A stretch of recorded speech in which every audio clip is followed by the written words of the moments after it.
สบายดีบรรดาทานมื้อนี้วันที่26เดือน3ปี2020เนาะพอดีตื่นขึ้นมาก็เจอกับข่าวแต่ว่าข่าวนี้บ่แม่นข่าวหายคือทาง 2-3 มื้อผ่านมาเนาะมื้อนี้จะมีข่าวดีมาบอก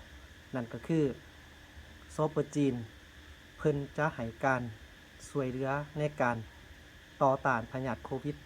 19ให้แก่สปปลาวและทุกประเทศที่มีพยาธิระบาด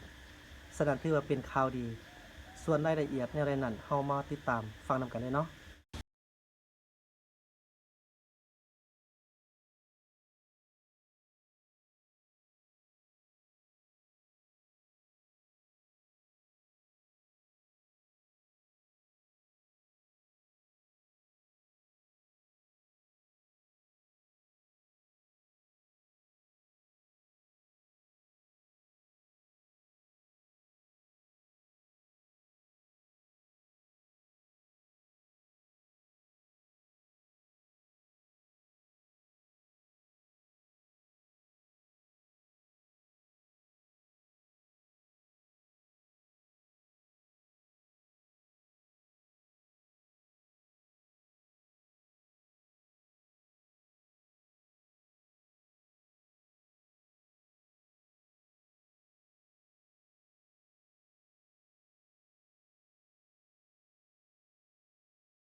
เอานั่นก็แม่นเนื้อในข่าวเนาะ